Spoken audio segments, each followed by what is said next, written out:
Hi hello friends, ಎಲ್ಲರೂ ಹೇಗಿದ್ದೀರಾ? ಚೆನ್ನಾಗಿದ್ದೀರಾ? ನಾನು ಚೆನ್ನಾಗಿದ್ದೀನಿ, ನೀವು ಚೆನ್ನಾಗಿದ್ದೀರಾ ಅಂತ ಅನ್ಕೊತಾ ಇದ್ದೀನಿ. ಇವತ್ತೇನು ರೆಸಿಪಿ ಮಾಡ್ತಾ ಇದ್ದೀನಿ ಅಂದರೆ, ಇವತ್ತು ಬಂದು ಕ್ಯಾಪ್ಸಿಕಮ್ ಬಜ್ಜಿ ಮಾಡೋಣ ಅಂಥೇಳಿ. ಟೀ ಟೈಮ್ ಜೊತೆಗೆ ಸ್ನ್ಯಾಕ್ಸಿಗೆ ಸೂಪರಾಗಿರುತ್ತೆ, ಟೀ ಜೊತೆಗೆ ತಿನ್ನೋಕ್ಕೆ ಭಾಳ ಚೆನ್ನಾಗಿರುತ್ತೆ. ಅದು ಹೇಗೆ ಮಾಡೋದು, ಏನೇನು ಬೇಕು ಅಂತ ತೋರಿಸ್ತಿದ್ದೀನಿ. ನಾನು ಕ್ಯಾಪ್ಸಿಕಮ್ ತೊಗೊತಾ ಇದ್ದೀನಿ ನೋಡಿ.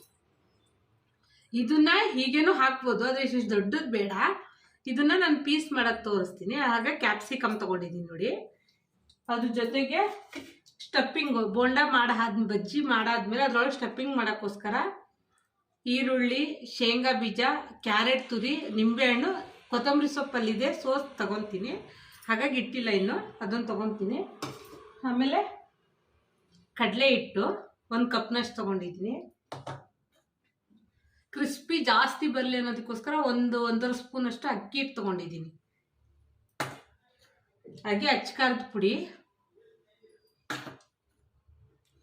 ಆಮೇಲೆ ಜೀರಿಗೆ ಪುಡಿ, ಜೀರಿಗೆನ ಪುಡಿ ಮಾಡಿ ಇಟ್ಕೊಂಡಿದ್ದೀನಿ.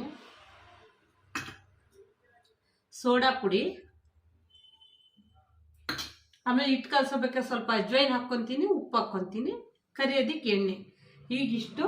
ಈಗ ನಾನು ಕ್ಯಾಪ್ಸಿಕಮ್ ಹೆಚ್ಚೋದು ತೋರಿಸ್ತಿದ್ದೀನಿ. ದೊಡ್ಡಕ್ಕಿರುತ್ತಲ್ವ ಕ್ಯಾಪ್ಸಿಕಮ್ಮು, ಹಾಗಾಗಿ ಅದನ್ನ ಅಷ್ಟು ದೊಡ್ಡದು ಮಾಡಿದ್ರೆ ತಿನ್ನಕ್ಕೆ ಯಾರು ಇಷ್ಟಪಡಲ್ಲ. ಅದಕ್ಕೋಸ್ಕರ ಒಂದರಲ್ಲಿ 4 ಭಾಗನಾದರೂ ಮಾಡ್ಬೋದು, ಇಲ್ಲ 2 ಭಾಗನಾದರೂ ಮಾಡ್ಬೋದು, ಇಲ್ಲ 3 ಭಾಗನಾದರೂ ಮಾಡ್ಬೋದು. ನಾನು 1 ಕ್ಯಾಪ್ಸಿಕಮಲ್ಲಿ 3 ಭಾಗ ಮಾಡೋದು ತೋರಿಸ್ತೀನಿ, ಇಲ್ಲ 2 ಆದರೂ ಮಾಡ್ಕೊಬೋದು.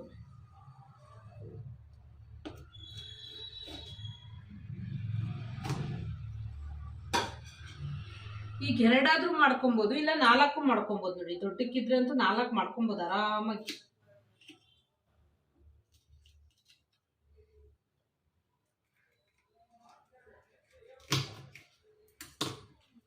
ಈ ರೀತಿ ದೊಡ್ಡಕ್ಕಿದ್ರೆ 4 ಭಾಗ ಮಾಡ್ಕೊಳ್ರಿ. ನಾನು 4 ಈಗ ನೋಡಿ ಫ್ರೆಂಡ್ಸ್, ಎಲ್ಲ ಹೆಚ್ಚಿಟ್ಕೊಂಡಿದ್ದೀನಿ. ಈಗ ಮೊದಲಿಗೆ ಇದು ಸ್ಟಫಿಂಗನ್ನು ರೆಡಿ ಮಾಡಿ ಇಟ್ಕೊಂಡ್ಬಿಡೋಣ. ಇದರಲ್ಲಿ ಉಪ್ಪು ಖಾರ ಹುಳಿ ಇಟ್ಕೊಂಡು ಇರುತ್ತೆ, ಅದಕ್ಕೋಸ್ಕರ ಸ್ಟಫಿಂಗ್ ರೆಡಿ ಮಾಡ್ಕೊಂಡ್ಬಿಡೋಣ. ನಾನು ಈ ಬೌಲಿಗೆ ಕ್ಯಾರೆಟು,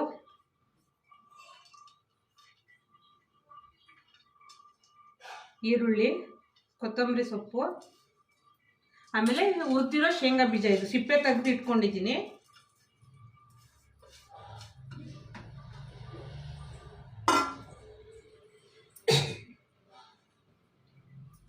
ಒಂದು ಚಿಟಿಕೆಯಷ್ಟು ಸಾಲ್ಟ್ ಹಾಕ್ಕೊತಾ ಇದ್ದೀನಿ. ಆಮೇಲೆ ನಿಂಬೆ ಹಣ್ಣಿನ ರಸ.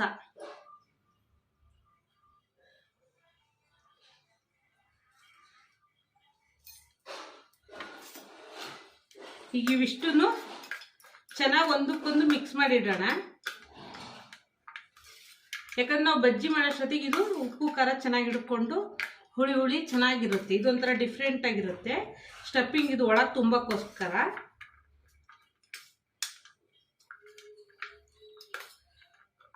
ಈಗ ಇದು ರೆಡಿ, ಇದು ಒಂದು ಕಡೆ ಇಟ್ಕೊಂಡ್ಬಿಡೋಣ. ಮೊದಲಿಗೆ ಇವಾಗ ಬಜ್ಜಿ ಹಿಟ್ಟು ಕಲಿಸ್ಕೊಳ್ಳೋಣ. ನಾನು ಕಡಲೆ ಹಿಟ್ಟು ಹಾಕ್ಕೊತಾ ಇದ್ದೀನಿ ನೋಡಿ. ಒಂದು ಬೌಲ್ನಷ್ಟು ಕಡಲೆ ಹಿಟ್ಟು, ಹಾಗೆ ಅಕ್ಕಿ ಹಿಟ್ಟು ಹಾಕ್ಕೊತಾ ಇದ್ದೀನಿ. ಆಮೇಲೆ ಜೀರಿಗೆ ಪೌಡ್ರು, ಅರ್ಧ ಸ್ಪೂನಷ್ಟು ಪೌಡ್ರ್ ಮಾಡಿಟ್ಕೊಂಡಿದ್ದೀನಿ, ಹಾಕ್ಕೊತಾ ಇದ್ದೀನಿ.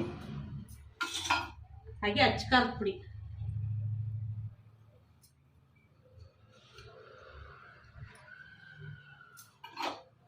ಆಮೇಲೆ ಅಡುಗೆ ಸೋಡಾ ಪುಡಿ. ಇದು ಒಂದು 2 ಬಟ್ಟಲ್, ಒಂದು 1/4 ಸ್ಪೂನ್ ಅಂತ ಇಟ್ಕೊಳ್ರಿ. ಆಮೇಲೆ ಉಪ್ಪು ಹಾಕ್ಕೊತೀನಿ. ಸ್ವಲ್ಪ ಖಾರವಾಗೇ ಇರಲಿ, ಯಾಕಂದರೆ ಚೆನ್ನಾಗಿರುತ್ತೆ. ಇದು ಕ್ಯಾಪ್ಸಿಕಮ್ ಸ್ವೀಟ್ ಇರುತ್ತೆ, ನಾವು ಸ್ಪೈಸಿ ಹಾಕ್ಕೊಂಡ್ರೆ ಚೆನ್ನಾಗಿರುತ್ತೆ.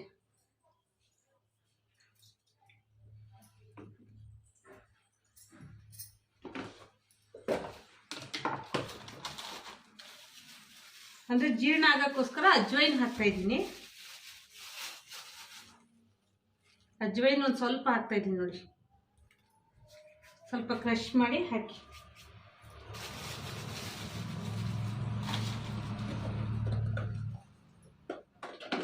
ಈಗ ಇದಿಷ್ಟನ್ನು ಚೆನ್ನಾಗಿ ಗಂಟಿಲ್ದಂಗೆ ಮಿಕ್ಸ್ ಮಾಡ್ಕೊಳ್ಳೋಣ. ಇದಕ್ಕೆ ಬೇಕಾದ್ರೆ ಚೂರು ಕಾಸಿರೋ ಎಣ್ಣೆನ ಹಾಕ್ಕೊಬೋದು.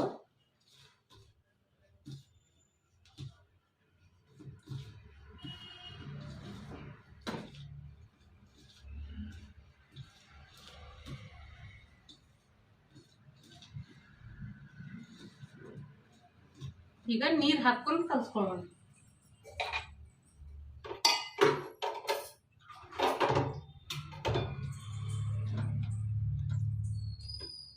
ಬಜ್ಜಿ ಹಿಟ್ಟಿನ ಹದ ಅಂದ್ರೆ ದೋಸೆ ಹಿಟ್ಟು ಗಟ್ಟಿ ಬರುತ್ತಲ್ಲ ಆ ಥರ, ತುಂಬ ಗಟ್ಟಿನೂ ಇರಬಾರ್ದು, ತುಂಬ ತೆಳ್ಳಗೂ ಇರಬಾರ್ದು, ಚೆನ್ನಾಗಿ ಹಂಗೆ ಮೀಡಿಯಮ್ ಆಗಿರಬೇಕು. ಈ ಕೈಯಲ್ಲಿ ಹಿಂಗೆ ಹಿಟ್ಟು ಕಲಸಿ ನಾವು ಹಿಂಗೆ ಎತ್ತಿದ್ರೆ ಕೈ ಬಟ್ಗಳಲ್ಲಿ ಹಿಟ್ಟು ಹಿಡಿಬೇಕು.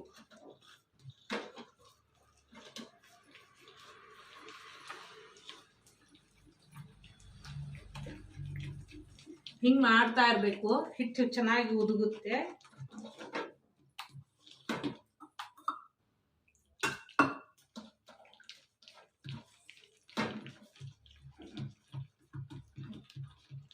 ಈಗ ನಾನು ಕಲಿಸ್ತಿದ್ದೀನಲ್ಲ ಈ ರೀತಿ ಕಲಸಿ, ಹಿಟ್ಟು ಒಂದಕ್ಕೊಂದು ಅಂಟದಂಗೆ ಚೆನ್ನಾಗಿ ಬರುತ್ತೆ, ಹುದುಗುತ್ತೆ ಚೆನ್ನಾಗಿ ಹಿಟ್ಟು.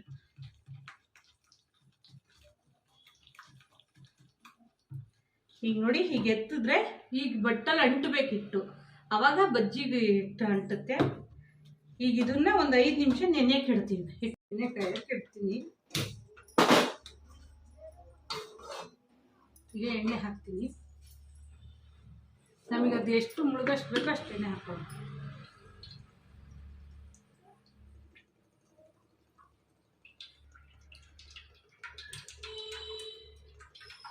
ಬಜ್ಜಿ ಮುಳುಗಷ್ಟು ಎಣ್ಣೆ ಹಾಕಲೇಬೇಕು, ಯಾಕಂದರೆ ಇಲ್ಲಾಂದರೆ ಬೋಂಡ ಇದಾಗಲ್ಲ, ಅದಕ್ಕೋಸ್ಕರ. ಈಗ ಎಣ್ಣೆ ಕಾಯಲಿ.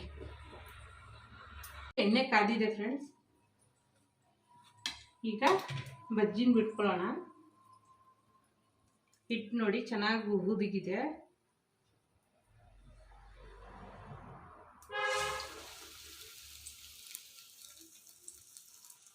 ಹಿಂಗೆ ನಿಧಾನಕ್ಕೆ ಒಂದೊಂದೇ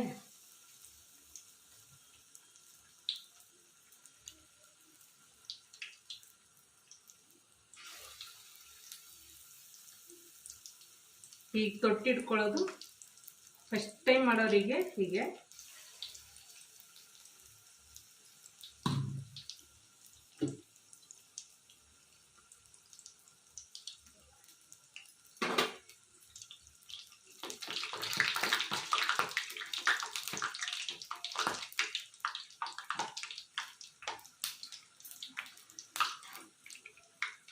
ಈ ರೀತಿ ನಿಧಾನಕ್ಕೆ ಬಿಟ್ಕೊಂಡ್ರೆ ನಿಧಾನಕ್ಕೆ ತಿರುಗಿ ಹಾಕಿ.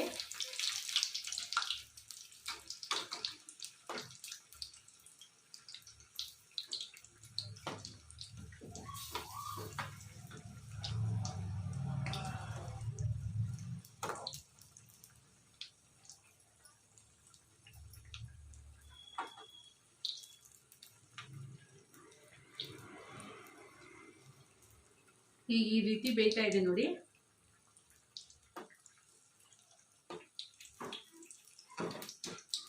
ಯಾಕಂದ್ರೆ ಹೋಟೆಲ್ಗಳಲ್ಲಿ ಜಾಸ್ತಿ ಜನ ಹೊರಗಡೆ ಇಷ್ಟೆಲ್ಲ ಯಾರು ಮಾಡ್ತಾರಪ್ಪ ಅನ್ನಂಗಾಗುತ್ತೆ. ಅದೇ ಮನೇಲಿ ಮಾಡಿದ್ರೆ 1-2 ಎಕ್ಸ್ಟ್ರಾ ತಿನ್ಬೋದು, ಮತ್ತು ನಾವು ಒಳ್ಳೆ ಎಣ್ಣೆ ಹಾಕಿರ್ತೀವಿ, ಹಾಗಾಗಿ ಎಲ್ಲ ಚೆನ್ನಾಗಿರುತ್ತೆ. ಭಯ ಇಲ್ದಂಗೆ ತಿನ್ಬೋದು. ಅವ್ರು ಯಾವಾಗ ಕರೆದಿದ್ದು ಎಣ್ಣೆಲಿ ಹಾಕ್ತಾರೋ ಏನೋ ಅಪ್ಪ ಅನ್ನೋ ಭಯ ಇರಲ್ಲ. ಹಾಗಾಗಿ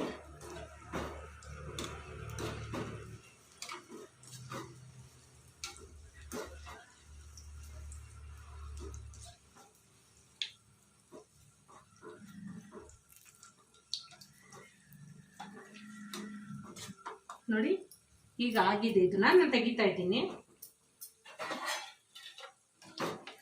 ತುಂಬ ಹೊತ್ತು ಬಿಟ್ರೆ ಸೀದೋಗುತ್ತೆ, ಅದಕ್ಕೋಸ್ಕರ.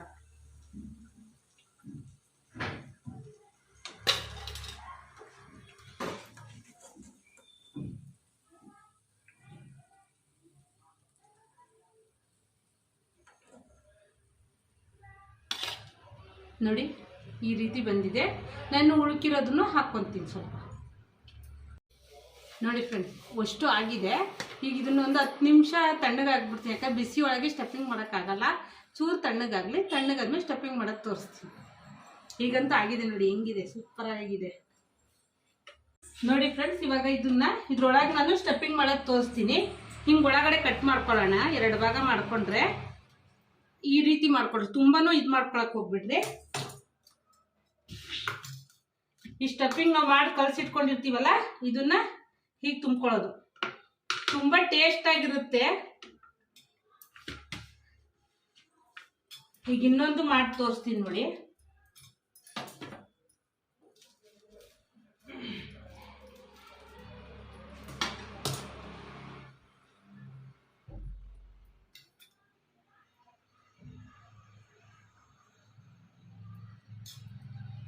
ಈ ರೀತಿ ನೋಡಿ ಫ್ರೆಂಡ್ಸ್, ಈ ರೀತಿ ಮಾಡ್ಕೊಳ್ಳೋದು. ನಾನು ಇನ್ನು ಉಳ್ಕಿದ್ದನ್ನು ಮಾಡ್ಕೊತೀನಿ ನೋಡಿ ಫ್ರೆಂಡ್ಸ್. ಅಷ್ಟು ಸ್ಟಫಿಂಗ್ ಮಾಡಿದ್ದೀನಿ ನೋಡಿ, ಎಷ್ಟು ಚೆನ್ನಾಗಿ ಕಲರ್ಫುಲ್ಲಾಗಿ ಕಾಣಿಸ್ತಾ ಇದೆ. ಚೆನ್ನಾಗಿ ಕಾಣಿಸ್ತಿದೆ ಅಲ್ವಾ? ಮನೇಲಿ ಮಾಡಿಕೊಡಿ, ಎಲ್ಲರೂ ಖುಷಿಯಾಗಿ ತಿಂತಾರೆ. ತುಂಬ ಟೇಸ್ಟಾಗಿದೆ, ತುಂಬ ಚೆನ್ನಾಗಿದೆ. ಇದನ್ನ ಸಾಸ್ ಜೊತೆಗೂ ತಿನ್ಬೋದು, ಹಾಗೇನೂ ತಿನ್ಬೋದು, ಇಲ್ಲ ಪುದೀನ ಚಟ್ನಿ ಮಾಡ್ಕೊಂಡು ಅದ್ರ ಜೊತೆಗೆ ತಿನ್ಬೋದು. ಈ ವಿಡಿಯೋ ಇಷ್ಟ ಆದರೆ ಲೈಕ್ ಮಾಡಿ, ಶೇರ್ ಮಾಡಿ, ಕಮೆಂಟ್ ಮಾಡಿ, ಹಾಗೆ ಸಬ್ಸ್ಕ್ರೈಬ್ ಆಗಿ ಫ್ರೆಂಡ್ಸ್. ಬಾಯ್.